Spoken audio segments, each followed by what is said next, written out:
Environmental collapse, mental health pandemics, a culture-wide crisis of meaning. Must Western civilization fall, and will we, its children, fall with it? I will explore the hidden layers of our psyche in search of answers.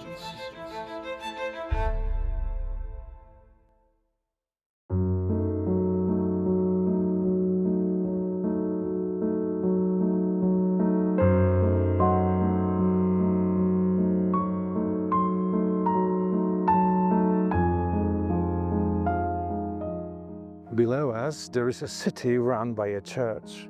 It is a place where Western metaphysics takes on one of its most American forms. The city was founded by the Church of Jesus Christ of Latter-day Saints, once called the Mormon Church.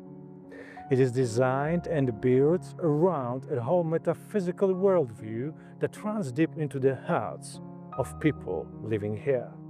According to that worldview, salvation isn't a solo act. You don't get to heaven by standing out of rising above everyone else. You get there together with your family, your ancestors, your whole spiritual community. Once you accept that, you let go of the idea of spiritual success as something personal, something earned alone. It's a striking contrast in a culture where bookstore shelves are full of titles like "You Are a Brand" or "100 Ways to Win." Here, the self still matters, but it's a part of a network. You don't ascend by competing, you ascend by belonging.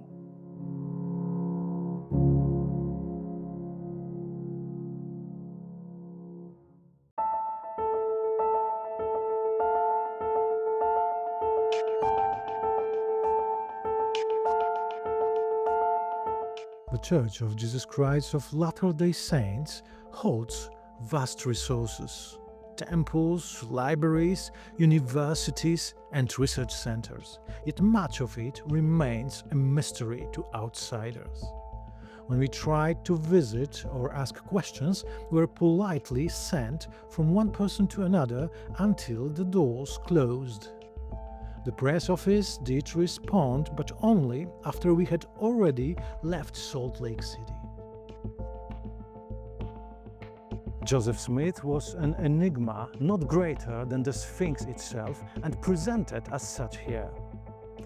A teenager in early 1800s New York, caught in a storm of religious revival, preachers, prophets, everyone claiming to know the truth. And Joseph, he goes into the woods to pray and says God and Jesus appear to him. Direct, no middleman. Start fresh, they tell him. Later, he says, an angel leads him to golden plates buried in a hill, telling the story of an ancient civilization in the Americas. Unbelievable? Maybe. But what's worth noticing is that he didn't just tell a story, he built a framework, rituals, doctrine, community, a way to organize spiritual life when everything around him felt chaotic. Believe it or not, that structure is part of what made it last.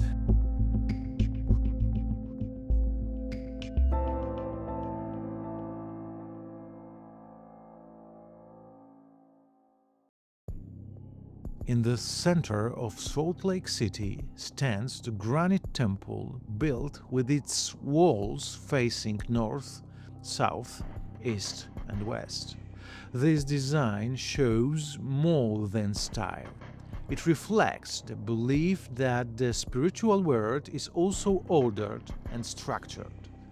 In the Mormon faith, the afterlife is not left uncertain. It is described in detail with different levels and clear paths. Families are joined forever through specific rituals, not just ideas or symbols. Nothing is left to chance.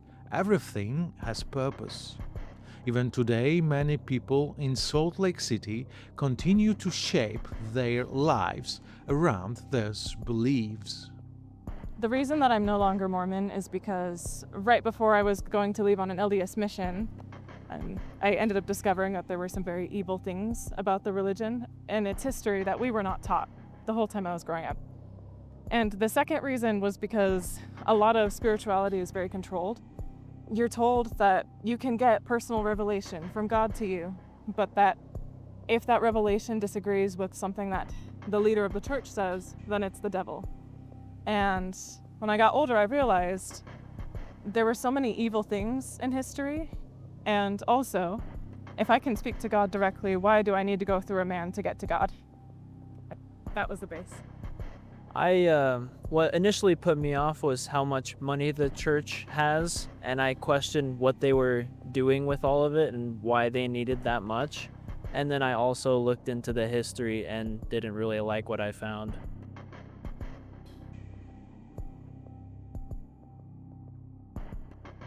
I was 18 years old when I joined the church. I have never regretted it.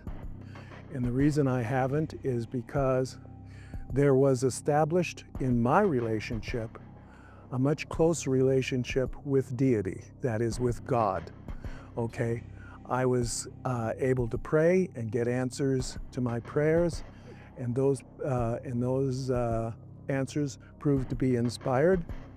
And so my life has been blessed through the Church of Jesus Christ of Latter-day Saints. And that is why I am now 78 years old. I joined when I was 18, so 60 years, and I'm still in the church. And the reason is because it has been an enormous blessing in my life. I am standing in front of the Genealogical Center, the largest of this kind in the world. Individuals and families come here to research the connections not just to ancestry, but to something eternal.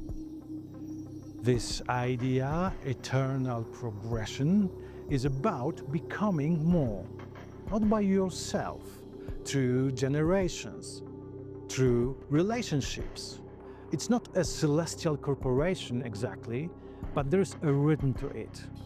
Roles, responsibilities, layers of belonging.